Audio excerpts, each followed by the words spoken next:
don't forget to click the subscribe button.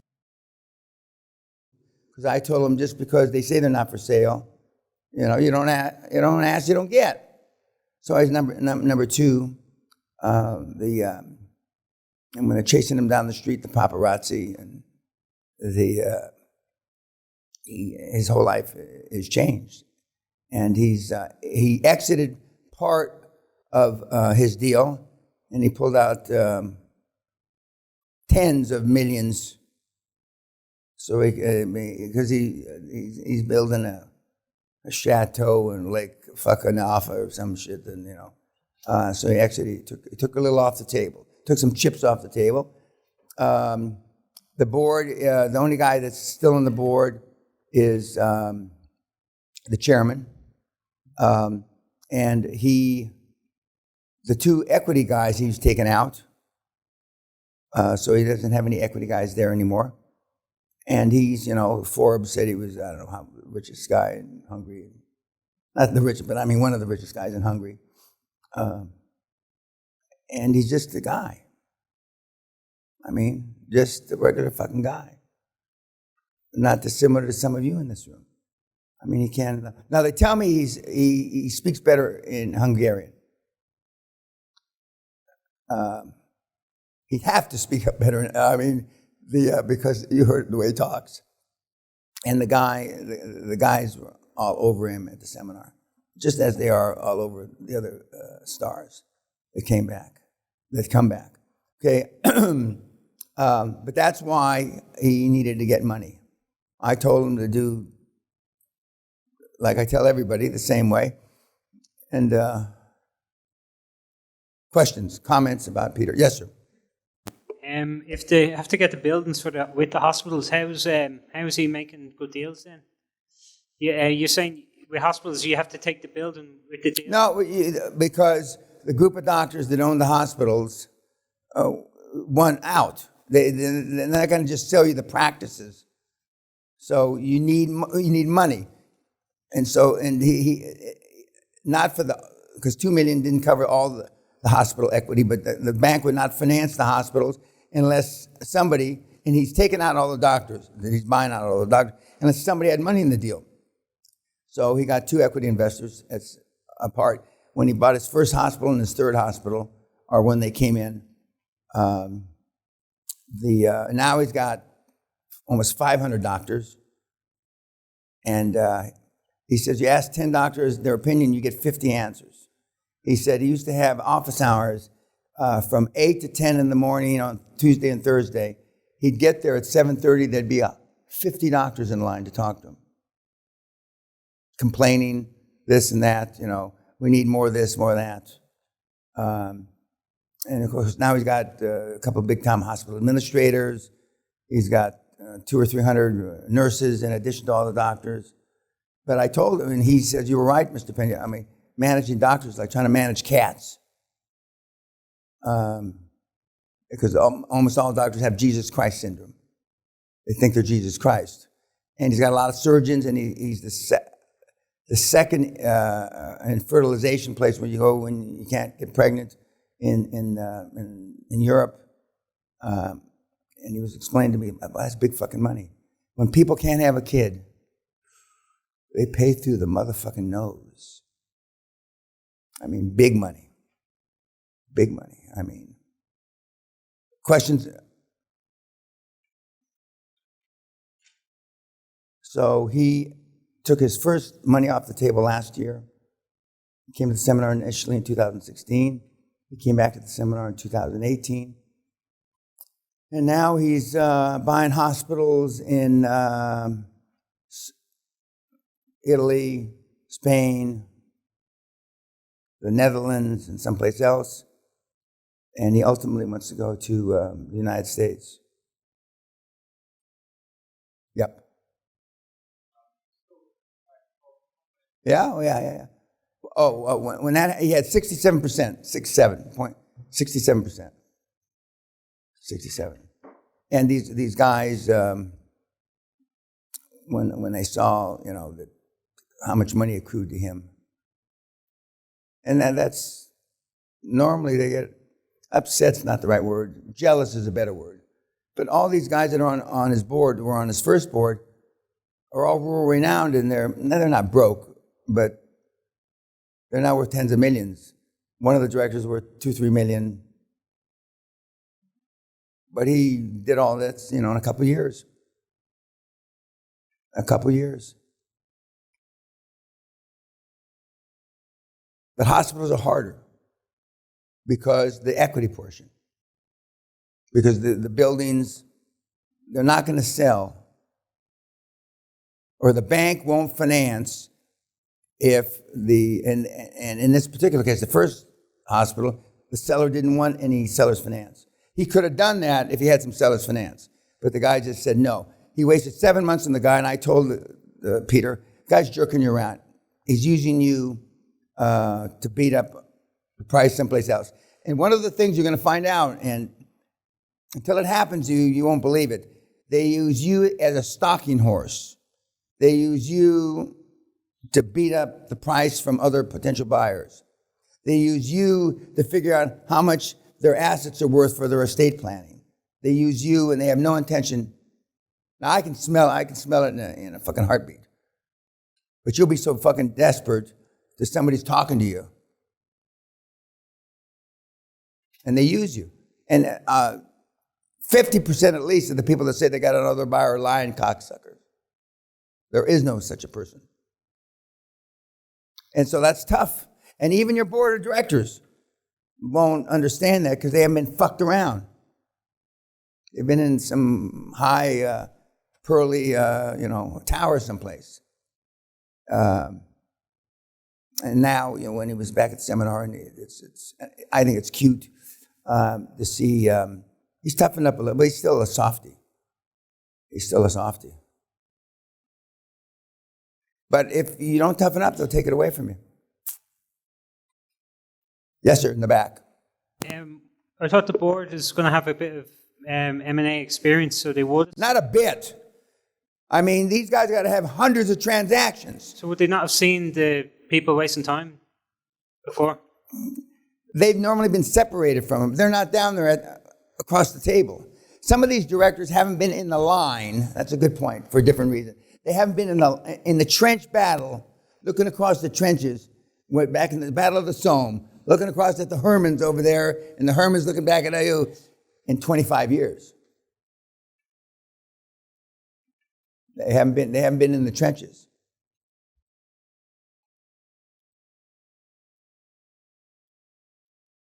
Of course, well, Peter's not an expert, but he's sure as hell a lot more expert than he was 2-3 years ago. But I knew I didn't even have to meet him. 3 million pours. I've been fucked in every one of them twice.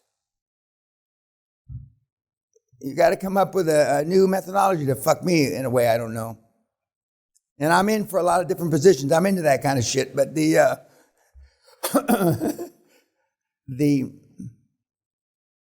and he's, you heard him say, Mr. Peña said he's lying. If you go on the presumption that they're lying 100% of the time, you'll be right 90% of the time. But occasionally, you overreact. But I'm better off. It's like the difference between the hammer close, that hammer over there, and the hatchet close, and the soft close. Some of the guys wiggle off the hook for me because I beat them up too much, hammer them, chop them up just for, sport, and they could have legitimately sold or bought something. But I found way, way pales in complexion to how many deals I've done. I mean, there's no comparison. I mean, it's like this. And normally, when it's like this, the guy over here has made a lot more money. Now, I'm never going to be put up for the Humanitarian of the Year award and shit like that, but although the fucking Queen anointed me 2017.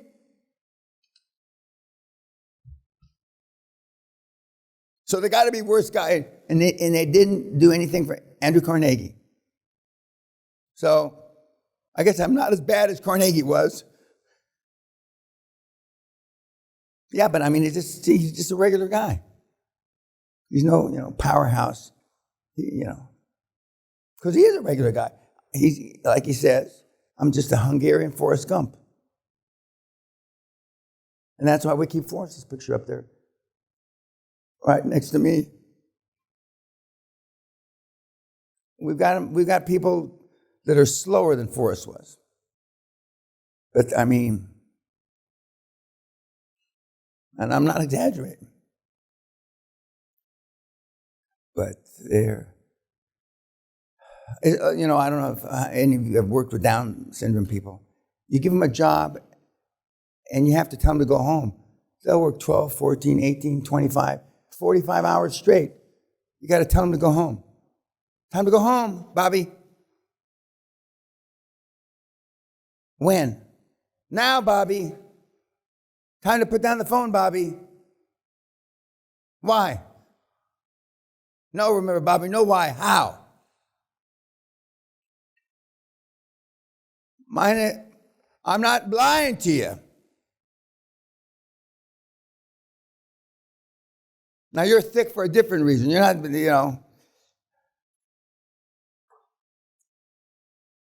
So no comments about poor Peter? That's why we save him to last. Mr. Peña, he mentioned that. Excuse me, he says, why do you use me last? Peter, you start up by saying you're Hungarian Forrest Gump. I mean, fuck. He says, and then he says, are there worse than me? Yeah. But they haven't made a few $100 million. So yeah, they are. Yeah, excuse me. He mentioned that he put up his board in 3 months. Yep. Why did he take so long to put up his board? Because he's Hungarian Forrest Gump.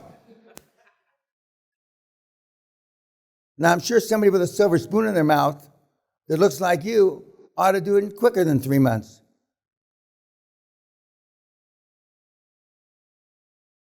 Cat's got her tongue now.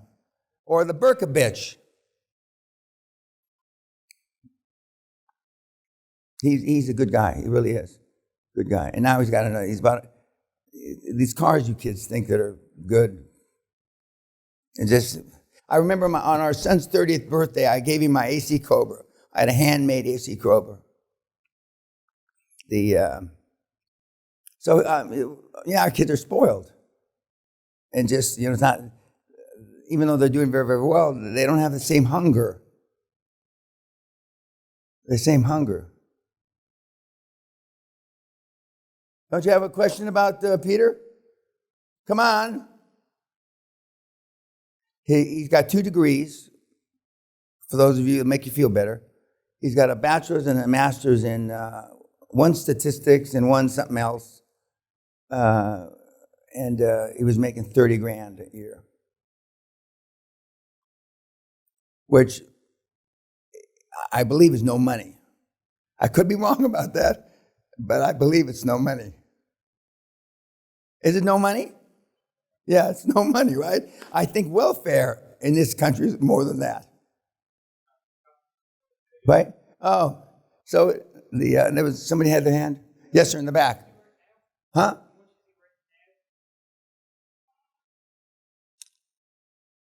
I want to say 300, but that may be, he sold part off. See, but now I told Peter, you didn't do these by accident. Some of the guys get lucky, serendipity by accident. I mean, Peter, and I'm not holding you back, but he needs to do it again and again and again to prove to himself. So that's fine with me, I would be surprised if he doesn't turn out a billionaire, unless he gets sidetracked. Had another kid, lead in the they all get lead in the pencil. Another kid, he's going to my kids are going to overpopulate the goddamn world.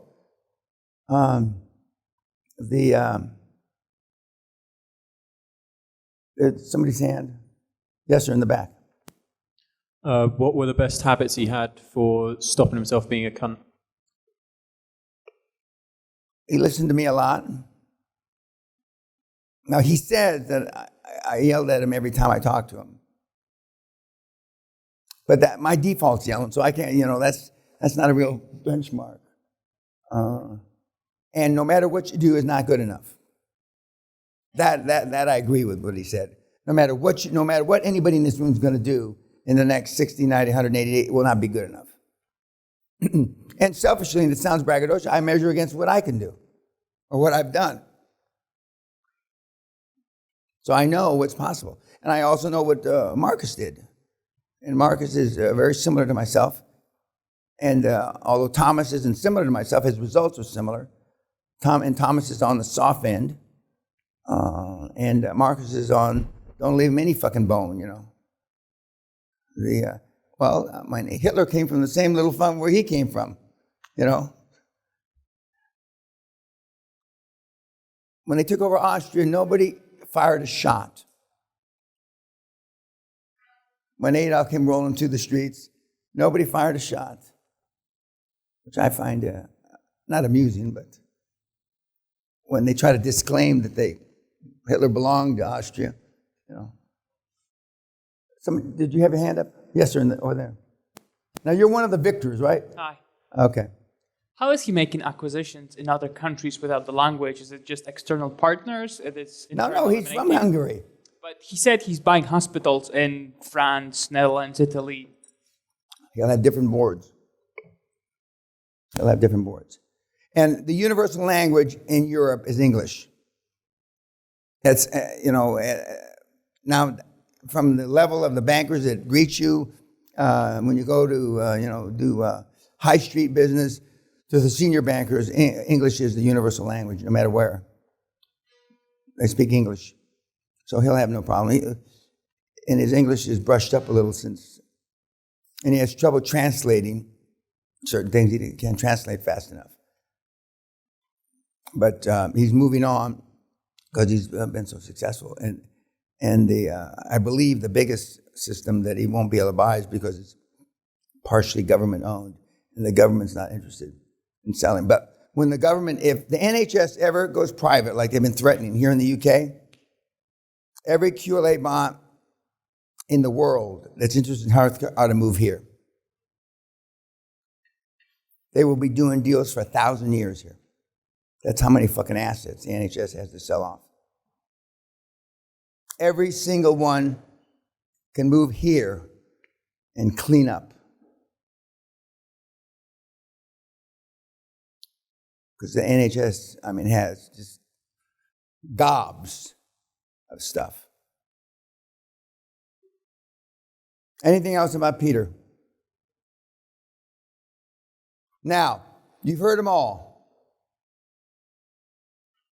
Josh, Peter, Margot, the Vietnamese gangbanger, Gerard. I'm leaving a few off. Andreas, South Africa, Nelly.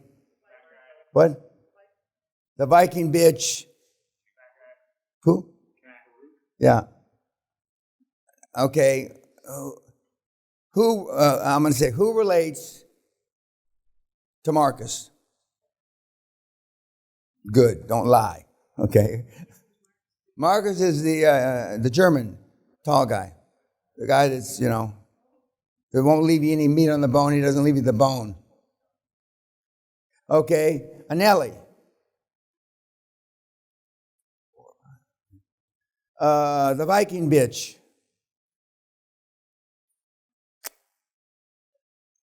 Your grandmother would be disappointed in you.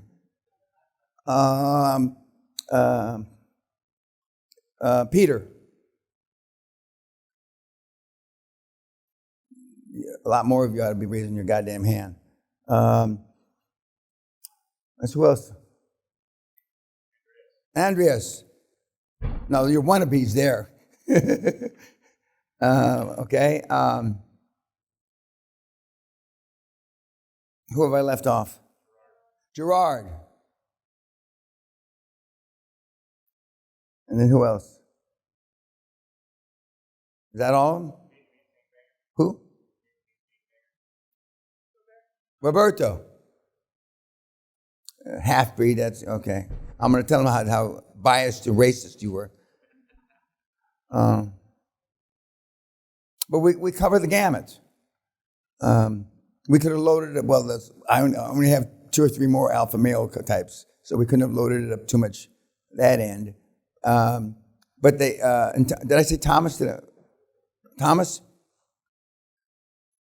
The vast majority of you kids fall between Peter and Thomas, except Thomas without the sales skills. Because they're both pleasers. And he, like he said, I wanted to please people all my life. And he said it was very difficult. And it is. And it is. If there's any one trait that I would beg you to not allow your kids, to the extent that you have kids, is the pleasing trait. They will be sick fucking puppies. And they will hate you. They will be sick fucking puppies. And most daughters are pleasers to their mother. And that's why there's a narcissistic, sick relationship between most daughters and most mothers. Sick. And you only, for the moms, you only understand and appreciate it when you have a daughter. Okay. Now we're going to go back. Nothing else about Peter. Yes, ma'am. Mr. Peña, Marcus was Marcus. yes, Bauer was like this from the beginning, or he changed Yeah. after all the seminars? No. He was, in the beginning, like he said, 60% he didn't really understand. And he'd have a headache at night because he's trying to translate the words. But I mean, Marcus is a competitive guy. You're not a world-class skier and not be competitive. Another guy that's competitive, Jason Nagy. Know Jason Nagy's? Jason Nagy is a competitive guy. If you remember at the beginning of his webinar, he wanted to know how his classmates were doing. He and Peter consider themselves competitors. Vietnam, a gangbanger was in the group sitting in that audience that was listening to Peter. But I mean, he is Marcus, getting back to Marcus, is, was a world-class athlete. I mean, understood competition, understands drive, sacrifice, and all that stuff. But all the world-class athletes that have come through don't turn out to be Marcus. It depends on, you saw, what's his name, Nick, the tennis guy. I mean, he's put out more world-class tennis players than anybody else. And some, Agassi or, rise to the top, and some only win one world-class tournament. But arguably, if you win one, I mean, you're a world-class athlete. But you may not be competitive in that sense, but I wasn't competitive in that sense. I was hungry, I had never done anything, so I needed to, in my own mind, I needed to prove. And continue to prove. And then when I started doing this, 28, seems like 328 years ago. 28 years ago, I needed, just like Anelli said, he needed to do it. He knew the system worked. He needed to make the system work for him. Like, I know the system works because I did it. And then I get 1 or 2, and the Verdiers and Whipple and a couple others were the first in that 28 years. But the Verdiers and Whipple are polished people. They're not pig fuckers like we get now. What are you laughing about? And so then, maybe it only works for and I wasn't polished. Well, and then we pig fuckers, and then criminals, and then the first, the gay gal, she's gay, came through and was successful. And then I knew the system worked for everybody, but I had to prove myself. Other people are driven for other reasons. The one gay gal that was the first one through that was real successful, she had a whole litany of baggage, you know. She had something to prove. But when I set up the system, I wanted it to be just a system that required no money. You didn't have to be from the barrio ghetto like me. You could still have no money and go to a Harvard. But most of those guys back in the 90s and early 2000s that went to those real posh schools, I had posh jobs. I remember when the first Harvard graduate, this is many years ago, got paid $400,000 to go to work for Goldman Sachs, starting with the ability to earn $200,000 or $300,000 more his first year. I almost fainted, you know. That, you know, a kid that had just, with 4 years of fucking school, could get a job paying that much money. Then I felt better as soon as I fired my first Harvard guy, you know. I felt better. But everybody in this room is driven by something else. By something else.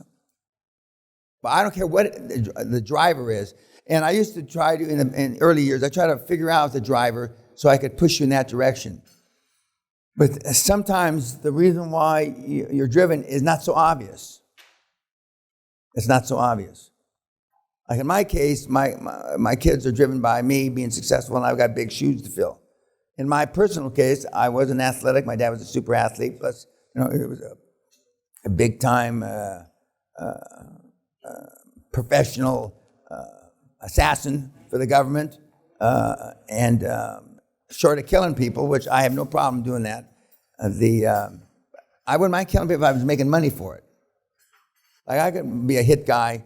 You pay me $5 million a pop, and I'll pop a lot of guys, you know. But it doesn't matter. You know in your inner self what drives you. What drives you. And now that the world's become so fucking sensitive, it's just easier for us. And that's not because we're taking advantage of them, you know. But it's survival of the fittest. It just is. Even though that sounds harsh in today's world, it's survival of the fittest. And you guys here are clearly more fit than the guys watching on YouTube. And the secret sauce that you get here. But we have guys that are making a lot of money that have just been online. And that's, you know, and ultimately I wanted to leave a model that when I stop doing this, which one day I will, that it's all online.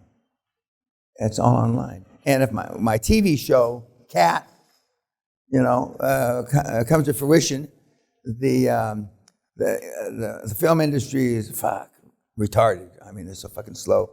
But it'd be nice to leave a legacy of a TV program. Like I'd be, Archie Bunker.